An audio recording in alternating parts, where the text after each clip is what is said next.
Olá pessoal, sejam todos bem-vindos. Meu nome é Juliana Félix, administro uma clínica em Carpina na área da saúde há 17 anos, para quem não me conhece, e também sou formada em Direito e atuo na área de Direito Previdenciário. Estou aqui a convite do aluno Arthur Vinícius para responder algumas perguntas sobre doenças de Chagas e a hanseníase. Vamos começar por doenças de Chagas. A gente vai falar um pouquinho aqui de como é transmitida a doença, né? Se tem tratamento, se tem cura, e como podemos evitar, né, o contágio dessa doença. Assim também como a hanseníase, o tipo de tratamento, os exames para ser diagnosticados e se tem cura ou não. Vou dividir esse vídeo em duas partes para não ficar muito longo. Espero que a informação seja de bastante relevância para a turma de vocês. Então vamos começar pela doença de Chagas.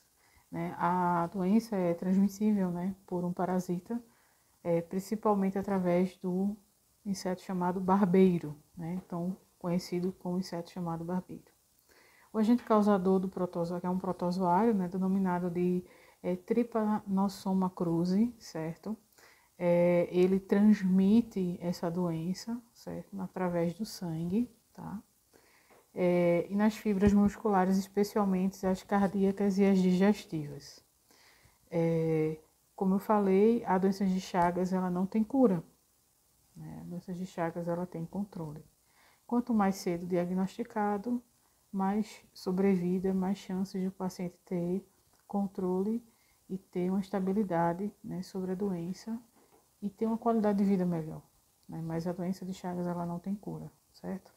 Todo tratamento, desde o diagnóstico até as medicações, é fornecido pelo SUS de forma gratuita, ok? Então, quais são os primeiros sintomas assim que o indivíduo tem contato com o parasita, com o inseto barbeiro? O primeiro sintoma é o crescimento cardíaco, O crescimento do músculo cardíaco, Porque o parasita ele ataca principalmente a parte muscular do coração. Então, o nosso coração, ele é todo envolvido, ele é todo feito com músculo, músculo cardíaco. E aí o protozoário, ele ataca parte desse músculo, causando deformidade. Com o coração ele começa a expandir na sua forma para tentar compensar aquela área do coração que deixou de funcionar, de bombear o sangue para os demais órgãos, certo? Então, no contágio do parasita com o sistema digestivo, a forma agressiva da doença, ela causa lesões no intestino, esôfago, estômago e todo o aparelho digestivo, e ela pode causar inclusive perfurações no intestino, podendo levar o paciente a ter uma sepse. O que é sepse? Sepse é uma contaminação de todo o peritônio, todo o abdômen, causado por fezes que estavam naquelas alças intestinais e passam a contaminar a região abdominal. O paciente, inclusive, corre até risco de vida quando isso acontece. Essa é a forma mais grave da doença, quando não foi feito o tratamento, certo? Não houve o diagnóstico inicial, Então, aos primeiros sintomas de fadiga, falta de ar, arritmia cardíaca, procurar um médico para investigar os sintomas e saber se de fato se trata da doença do barbeiro ou não, ok? Vamos andar avançando um pouquinho. Como eu falei, a transmissão da doença acontece também, por via oral, certo? Quando a ingestão de alimentos contaminados, tá? Por triatomíneos, ou suas fezes, e também por meio de ingestão de carne crua, mal cozida, proveniente de caça, certo? No Brasil existe um costume, apesar de ser proibido pelo IBAMA, do consumo da carne do tatu, tá? Então, a transmissão da doença, ela é dada por uma espécie específica que se chama tatu-galinhas. Esse tipo de tatu-galinhas é mais comum, digamos assim, nos Estados Unidos, Então, lá o contágio da doença é muito maior do que no Brasil, tá? Aqui o tipo de tatu da espécie nossa tatu, que é o tatu bola, ele, ele é mais difícil de transmitir essa doença, tá? Mas a doença em si, ela causa lesões, né, em articulações, músculos e pode levar à morte do indivíduo se não houver um tratamento eficaz, se não houver investigação diagnóstica, se não for feito outros exames para a detecção da doença, ok? O que é que acontece, né? No intestino, como eu falei, pode causar, né, essa ruptura, né, intestinal da lesão naquela região do intestino. Então, o paciente pode vir a ter risco de vida, como eu já falei. Como podemos combater a doença de Chagas, né? A prevenção da doença de Chagas está intimamente relacionada ao modo de transmissão. Uma das formas de controle é evitar o inseto barbeiro. Esse inseto barbeiro, ele tem um hábito de se instalar em regiões como madeiras, né, até o próprio barro, palhas de vegetações. E tem pessoas que ainda moram em casas de pau a pique, que são casas feitas com madeiras e barro, né? E a cobertura geralmente é feita com palhas de coco, palhas de outras vegetações. E o barbeiro, ele gosta desse tipo de ambiente. Não sei, por conta da umidade, eles se alojam nesses locais. E aí o indivíduo, ele pode sim contaminar com o inseto e vir a desenvolver a doença. Então, geralmente, isso ocorre nessas casas que são feitas de pau a pique. O inseto se aloja ali e a pessoa não percebe porque ele é muito pequeno, né? Muitas vezes as pessoas não conseguem diferenciar o inseto do barbeiro, de qualquer outro inseto, né? E acontece a transmissão da doença, certo? Através do protozoário, né? Então, todo o tratamento, como eu falei, é disponibilizado pela rede do SUS. Quem tem a doença na forma mais grave, certo? Que é coração muito expandido, causa arritmias, cansaço, fadiga, o indivíduo não consegue trabalhar, tem que se afastar das suas atividades laborativas. Essa pessoa, ela tem direito a o benefício assistencial pelo INSS ou auxílio doença, enquanto estiver fazendo todo o tratamento. Claro, lógico que você tem que comprovar isso através de exames, laudos médicos, certo? Mas a pessoa que está acometida por essa doença de Chagas, às vezes está numa doença mais avançada, ela tem direito ao recurso pelo INSS, que é o benefício assistencial ou auxílio doença, desde que seja comprovado através de laudos médicos, exames complementares, exames de imagem, exames de sangue, que detectem a doença, né, na pessoa e que demonstre que ela realmente não está tendo condições de trabalhar, de manter o seu próprio sustento e da sua família, ok? Então, esse é o primeiro vídeo. Agora vamos entrar para o segundo vídeo falando sobre a hanseníase. Espero que tenha ajudado a informação. Espero poder ter colaborado com a turma de vocês. E estendo aqui o meu abraço a todos. Até lá. Voltando para a segunda parte do vídeo, vamos falar agora sobre hanseníase, né? A doença de Hans. Como é que se pega a hanseníase, né? A hanseníase, ela é transmitida por uma bactéria, né? Que é conhecida como Mycobacterium lepra, certo? O nome hanseníase também é conhecido como lepra, tá? E o que é que causa essa doença, né? Quais são os sintomas, né? E quais são os tratamentos fornecidos hoje pelo SUS? Deixa eu falar um pouquinho sobre ela, tá bom? Então, a hanseníase, ela pode afetar qualquer pessoa, tá certo? Ela altera a diminuição da sensibilidade térmica, né? Dolorosa, tátil, e a força muscular, né? A hanseníase, ela vai causando essa falta de sensibilidade na pele. E ela pode atingir principalmente pés, mãos, braços, né, olhos, né, e pode gerar incapacidades permanentes se não tratada, ok? A hanseníase ela tem cura, certo? Hoje todo tratamento também é fornecido pelo Ministério da Saúde, pelo SUS, desde os exames até o tratamento, certo? É fornecido pela rede SUS, Rede Pública de Saúde, ok? O animal que transmite essa doença é da espécie tatu-galinhas, certo? Então, ele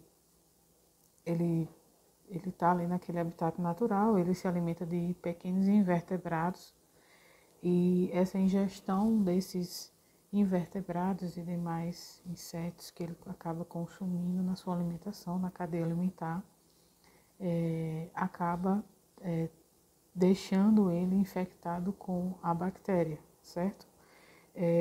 Essa carne do tatu-galinhas, ela é consumida aqui no Brasil, apesar de ser proibido pelo IBAMA, mas o consumo do tatu, né, dessa espécie de tatu, ela é consumida aqui no nosso país, certo? E a transmissão da doença, da hanseníase, ela é transmitida pelos bacilos, né, causador da hanseníase, né? Então, é transmitida através de vias aéreas, certo? Secreções nasais, gotículas da fala, tosse, espirro, ok? Pacientes que não estão em tratamento podem transmitir através da saliva, certo? Secreções nasais, gotículas, né, espirros, certo? O paciente que está sendo tratado deixa de transmitir essa doença, ok? Ou seja, o organismo vai ficando imune, vai criando anticorpos para combater aquela doença e não consegue passar para outro indivíduo, ok? E como identificar a hanseníase, né? São manchas que aparecem na pele de forma esbranquiçadas ou avermelhadas, ok? Ou amarronzadas em qualquer parte do corpo, com perda da alteração da sensibilidade, ou seja, a pessoa deixa de sentir, né? Se você coloca alguma coisa quente naquela região que está sem sensibilidade, o paciente não vai sentir nenhum tipo de alteração de dor, ardor, porque aquela parte é como se estivesse anestesiada, a falta de sensibilidade, ok? As áreas mais propensas a ser atingidas do corpo humano acaba ocorrendo nas regiões das mãos, pés, né, braços e olhos, ok? Também perca de pelos, principalmente na região das sobrancelhas, certo? E quando suspeitar da hanseníase, né? Quais são os primeiros sintomas aí, né? Aparece, o paciente tem sensação de formigamento, né? Algumas fisgadas na região muscular, né? Dos braços, pernas, principalmente nas mãos e nos pés, ok? Diminuição ou ausência da sensibilidade, tá? Caroços, nódulos espalhados pelo corpo, em alguns casos avermelhados ou dolorosos, certo? E qual o exame que se faz para saber se tem hanseníase? Atualmente é disponibilizado um exame que é feito, que a gente chama de baciloscopia, certo? Que busca visualizar a bactéria e as lesões da pele são retiradas, pequenos fragmentos, para fazer o exame de histopatológico, que é o estudo do tecido, né, da pele, para saber fechar o diagnóstico para o devido tratamento que é fornecido pelo SUS, ok? Então, todo o tratamento, como eu falei, ele é fornecido pela rede pública de saúde.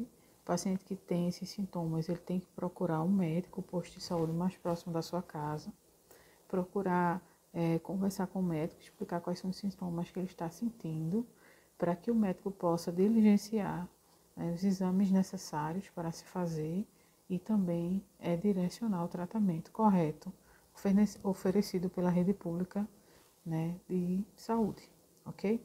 Então, hoje falei sobre um pouco sobre doenças de Chagas e hanseníase. Espero ter ajudado vocês, alunos da escola, e estou aqui à disposição para mais esclarecimentos.